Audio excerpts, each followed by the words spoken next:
Hello, music lovers, and welcome to Live from the Backyard. I'm your host, Lynn Isbell, and our guest today is the iconoclastic singer and songwriter, Grant Peeples. Grant, thank you for being with us today. I think it's a pleasure. So, Grant, as Kathy Bates said to James Caan in the movie Misery, I'm your biggest fan. Oh, yeah. So everyone who knows me knows that I'm crazy about Grant Peeples and your songwriting. You've been on the road a lot lately. In fact, you opened for Robert Earl Keen recently. Yeah, with a new record out, you go out and play as much as you can. And yeah, I opened for Robert Earl last Sunday night in Tallahassee. It was a big thing for me. That's great. Yeah. So, and your new CD is Pawn Shop. Correct. So. It came out in May of this year.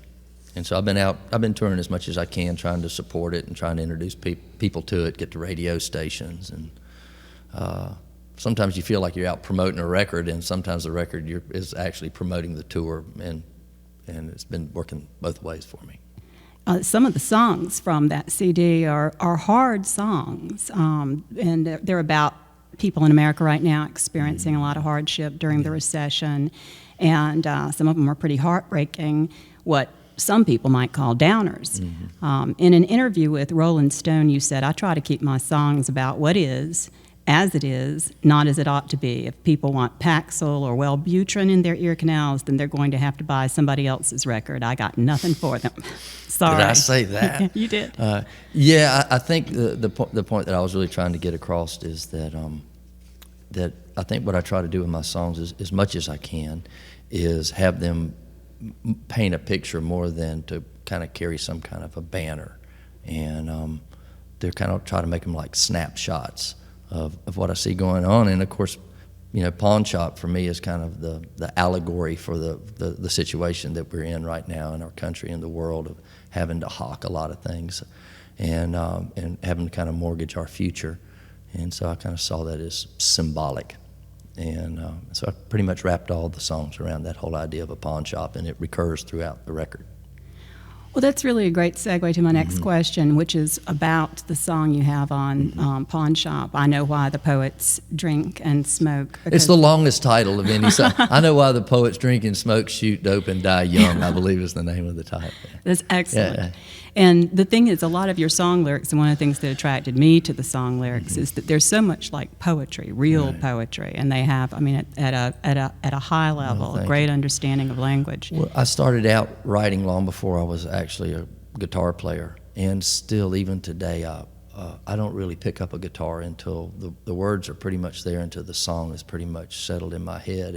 And I found that if I do pick up a guitar too early, it gets me off track. So I would think most of my songs that really do start out as something like poems. And with the words, that's great. One of the things I wanted to ask you, I actually know myself how much it hurts to write about things that are real. I mean, so much. Sometimes you can't stand it. That's why the poets drink and smoke. So shoot dope and die young. But I wanted to ask you what you see as the role of the poet, artist, the musician in society. Well, I can only say for me, and that what I try to do with my work is, and I've compared it oftentimes to, for many years I've been kind of enthralled by the ancient cave paintings that you see in France and in Argentina. And these things were done 20,000 years ago, and you can go in, and I've never been in the caves, but you see these pictures that some guy just did, you never know, at the end of the afternoon went in, and he wasn't getting paid to do it. He had no other reason to do it than to somehow try to capture what happened that day and what life was that. And you can do that. You can see a hunt, and you can see, what people were eating, and what animals were after what animals or whatever. And so for me, my role, what I really try to do is to do something like those cave paintings, to where if 20,000 years from now somebody were to pick up one of these songs, that they might be able to get some understanding about what was going on at this time, just like I can from those paintings. Wow. Great answer. That's one of the most beautiful songs from Pawn Shop. It's a sad song, it's a hard song, but it's a very beautiful song, is The Hanging. What brought you to write this song? I had a professor at Appalachian State University taught me creative writing, said that most stories either start out with a guy riding into town or a guy riding out of town, and this starts with a guy riding into town, and it's to see a hanging. And I think the thing that the real impetus behind it was my own inner feelings about what it means, what the reflections upon us as a society it has that we actually execute people. And it didn't come out of any empathy for a murderer or anything like that, but more about what it said about who we are as a people that we do that. And what it does to us. Right, exactly. That's the refrain in the song, and of course I did it takes place really in the 19th century. Actually, it's more of a hanging. It's not a lethal injection or something like that. For me, it was a little easier to write like that. Right. Okay. Well, let's go ahead and listen to this beautiful song. Here's Grant Peeples with "The Hanging."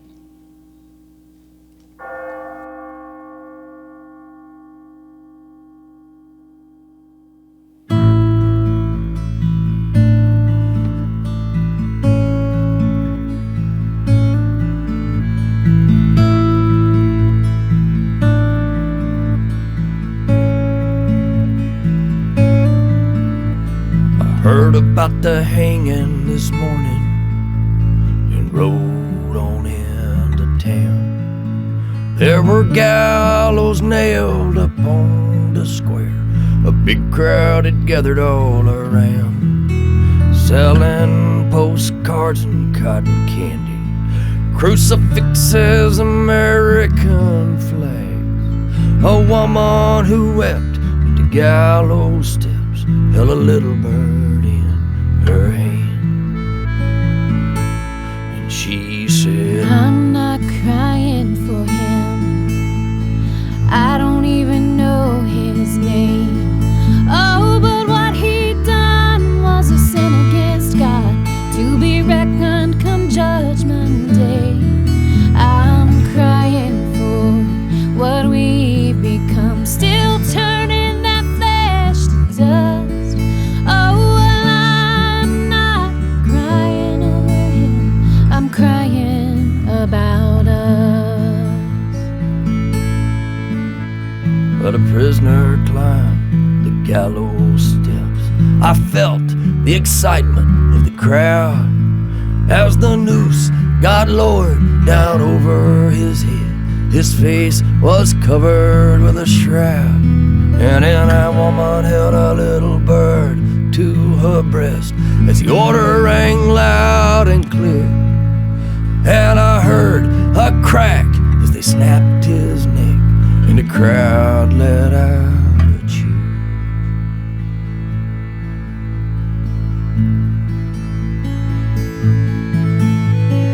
I'm not crying for him, I don't even know his name. Oh, but what he done was a sin against God, to be reckoned come judgment day. I'm crying for what we've become, still turning that flesh to dust.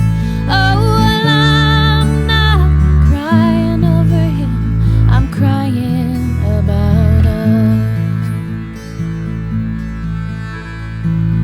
They cut him down and they hauled him off. And the people, they all gone home. As the wind blew trash through the empty street, where that woman stood all alone. And she knelt down on the gallows steps, and she bowed her head to pray. And then she raised her hands above her head, let that little bird fly away.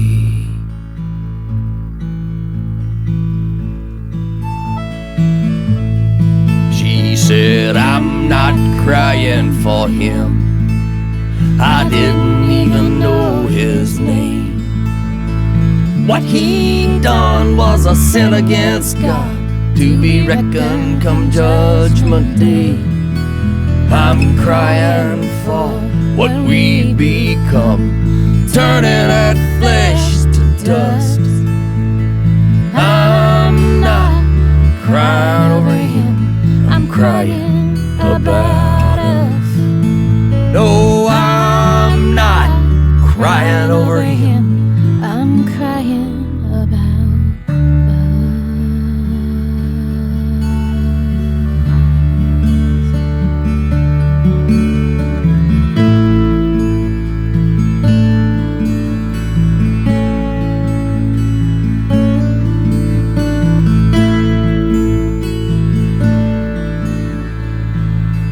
You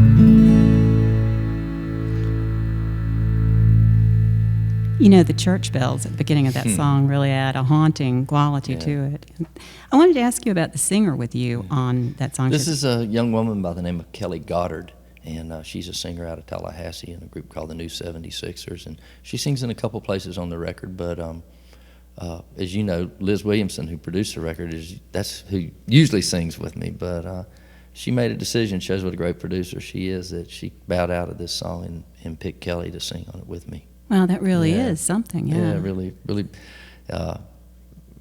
She had a vision for the song, and she knew the voice she wanted, and she picked Kelly to do it. Sacrifice for art. Yeah, I guess that's what it was. So, well, it's a wonderful song. Well, thank you. One of the things I wanted to ask you is that you have said that you've started out a career as a singer, musician, at a time in your life when a lot of people are making their second and third comeback. Right, and having grandchildren. I've been messing around with it for a long time, but I moved back. I lived overseas for 10 years, and when I moved back, I had this batch of songs, and I really didn't think of myself as being a singer or a performer, or really ever recording my own stuff. But I went down to see Liz and Lon with a batch of songs, and we started kind of messing around, and we had a song called Tears from Carmen's Eyes. I think we're going to play this a little bit later. And my favorite. Yeah, well, it's one of mine too. And it was the first song that we ever messed around with in the studio. And I remember, we went there and messed around with it and got a recording. And as I was driving home, listening to it in my car and thinking, this is, I can do this. And so that was the song that really kind of made it happen for us. And you're doing this full time. Yeah, I am. I'm lucky enough to be able to do it full time. And I don't know how long I'm going to be able to do it full time. I've got a lot kind of wagered on it. But it's a full-time job. I get up every day and write music and record songs and play gigs and try to get gigs, and I'm out there banging around trying to make it happen. And where all do you play? I know you're from Florida. And mostly in Florida, but I play in North Carolina.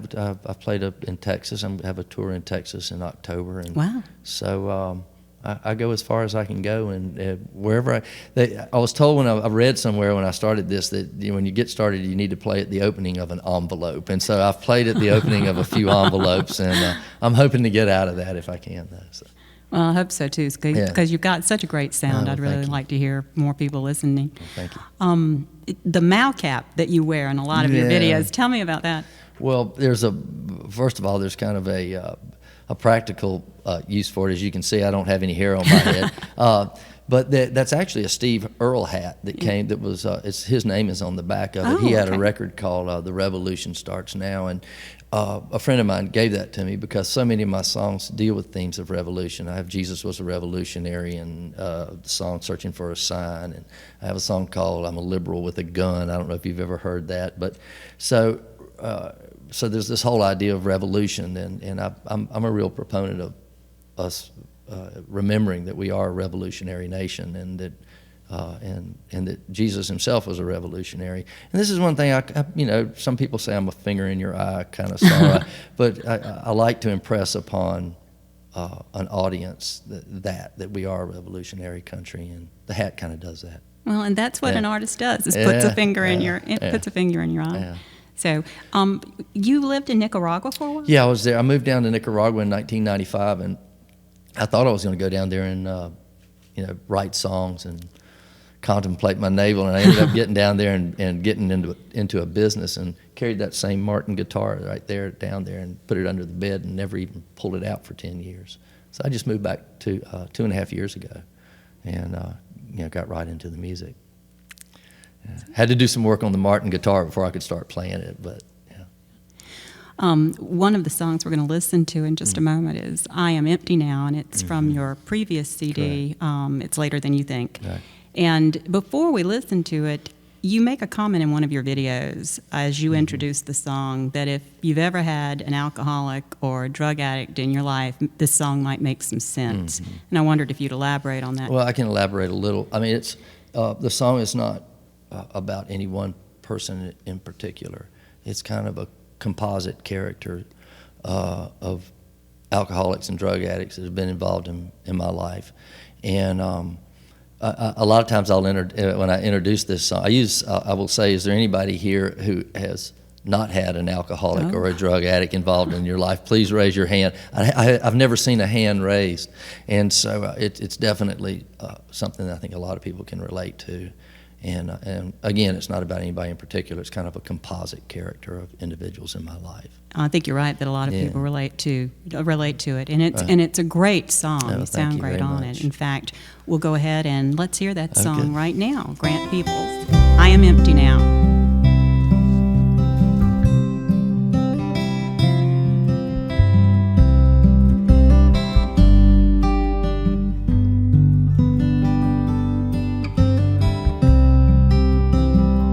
If you could find a love like the one you dream of, would it really be enough to keep you happy? I see no end in sight, and there's no blinding light to light your troubled path. If you need help, I hope you don't ask, for I am empty now. If you find that place, one that gives you some peace, would you even crawl that way, or just stay in the storm? See no end in sight, and there's no blinding light to light your troubled path. If you need help, please don't ask, for I am empty now. And every truth you try to latch on to just takes you down, won't see you through the dust that you kicked up.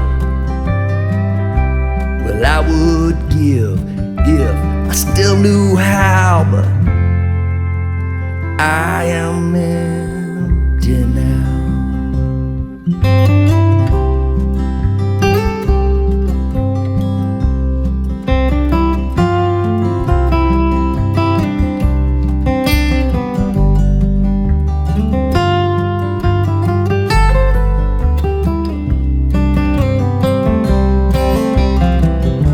See no end in sight, and there's no blinding light to light your troubled path.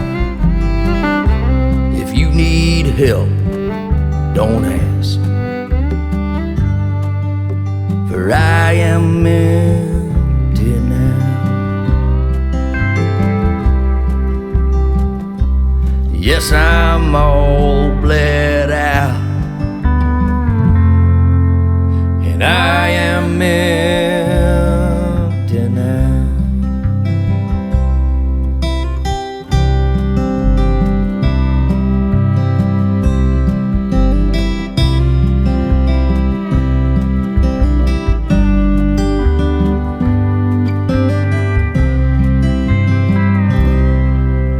That's beautiful. Yeah, thank you. It's been a while since I've heard that. It's so evocative, that sense, I am empty now.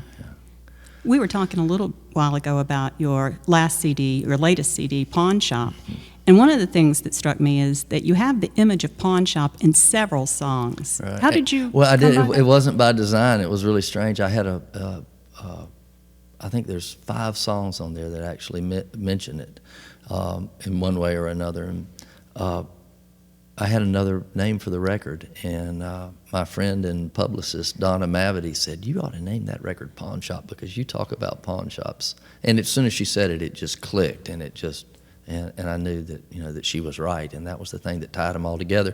And actually, once she said that, we actually changed the song order a little bit and had a little bit of different selection on the songs. Everything just kind of gelled once we had the title. Oh, that's something, yeah. You've agreed to play the title cut from Pawn Shop here for us in the studio today. Very nice studio, by the way, with the coolest looking B3 organ I've seen in 30 years. I'm sure Goose appreciates that. Yeah. All right. Pawn shop.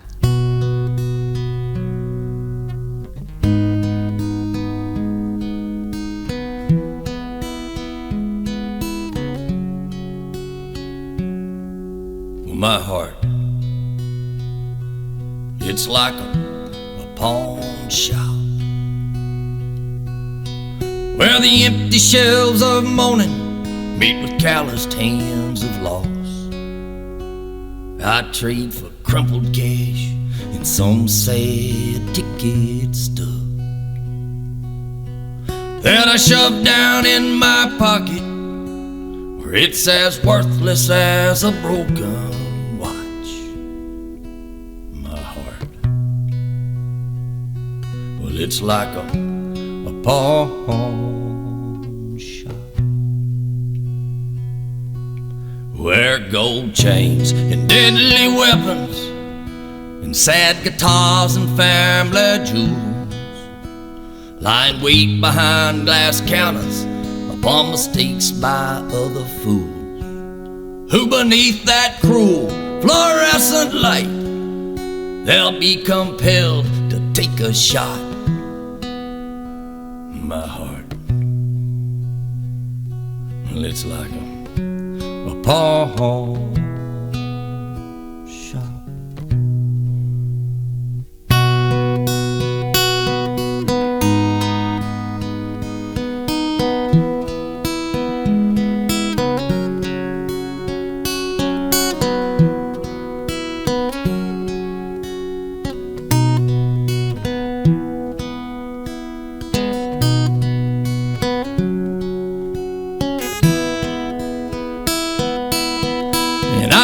Tasted of the tree of life, a bitter fruit between my teeth. I took a bite and it wasn't right. I spit it out and I lost the seeds. Now I wage bets against tomorrow. They rob the present of its breath and carve warm and tender moments and the cold ambivalence, so I can turn and run away quickly from things I never dreamed I'd hark. My heart, well, it's like a pawn shop. My heart, it's like a pawn shop.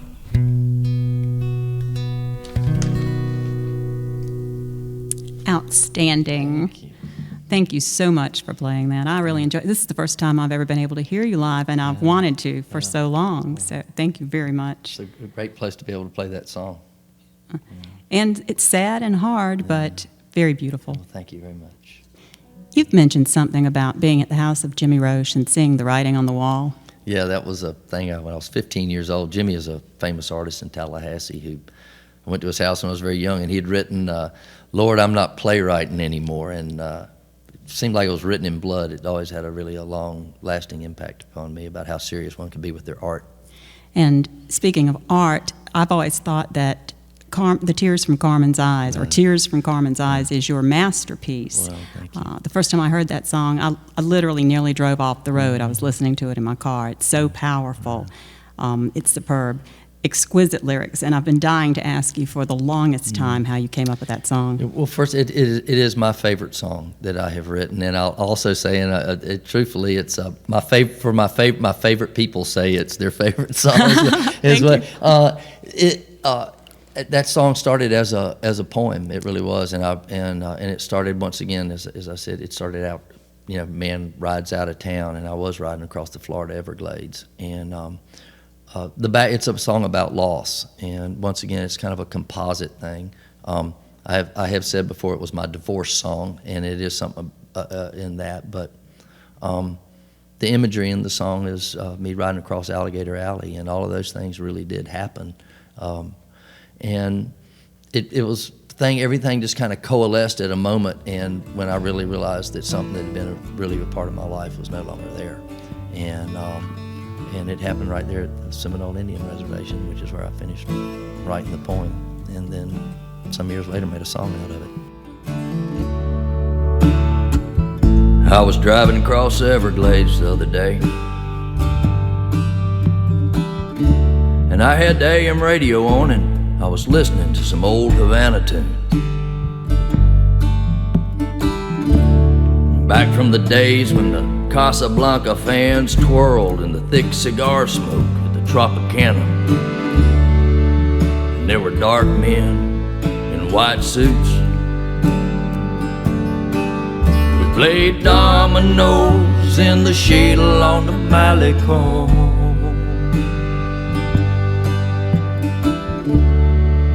There was an angry black cloud boiling in the western sky, and I smelled the wet dog smell of a coming rain. I saw the lightning bolts flame. I heard the whistle of the wind. I felt its power. And heard the rumble of the thunder as my hands gripped hold of the wheel. I saw a red-tailed hawk fly from the bank of the canal that ran along the side of the road. He circled slowly beneath that black cloud in a picture frame of lightning bolts. And then, well, he dropped some. And it rose like a kite without a string into the heavens above. A woman named Carmen de la Guerra was singing a song called El Dolor de mi Amor. And it sounded so sad, and I could feel the tremendous sense of loss that weighed on her every word. Ah, and it hit me hard, and it hit me deep. And I turned on the wipers as her tears hit my window shield. Way out here, beneath the rain of Carmen's tears, where creation seems so vast, and so far away from the love we could not say. Memories flooding from my past.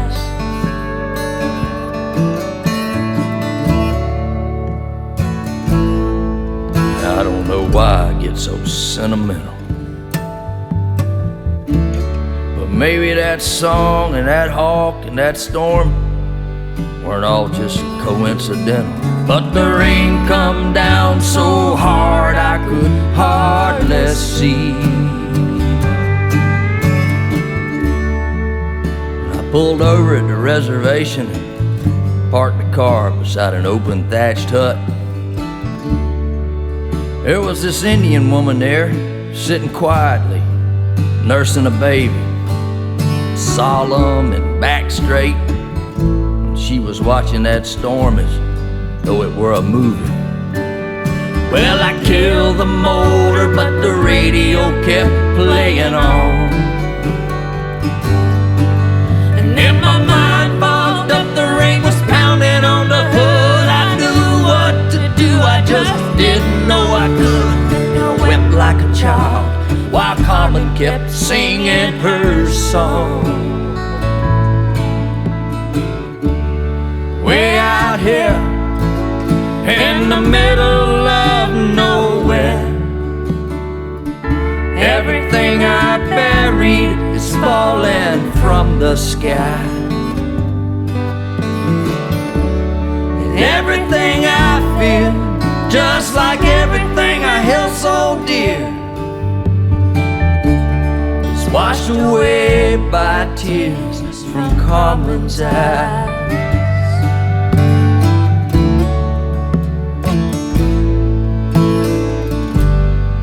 I don't know how much time went by before that storm passed overhead and opened up the sky to a big red sun, bright as any I'd ever seen.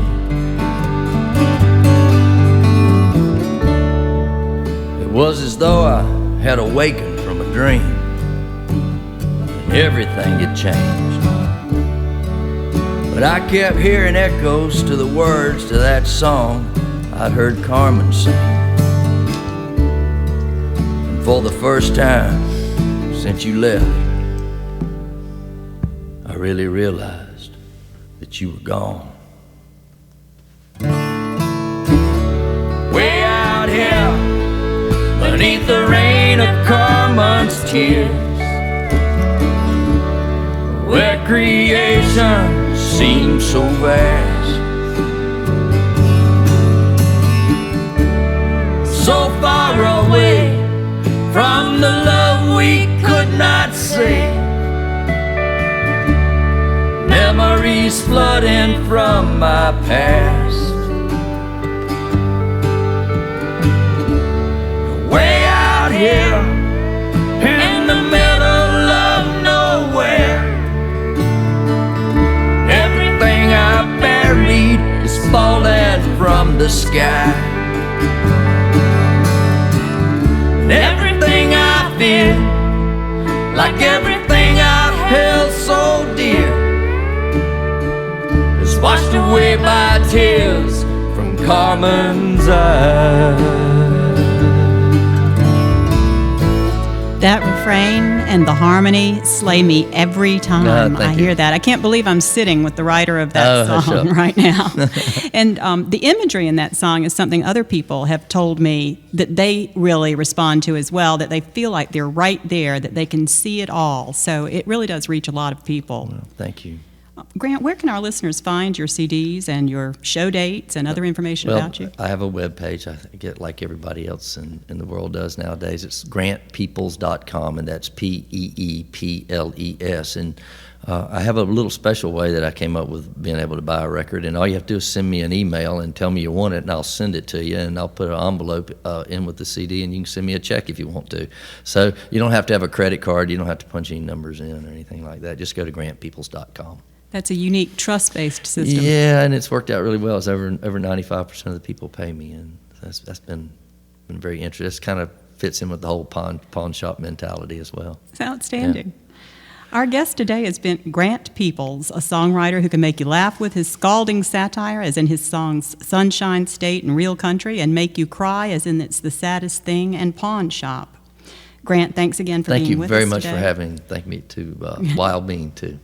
I'm Lynn Isbell with Backyard Records, a label devoted to getting good, deserving musicians heard by music lovers like you. Thank you all for listening today. And now, take us home, Goose.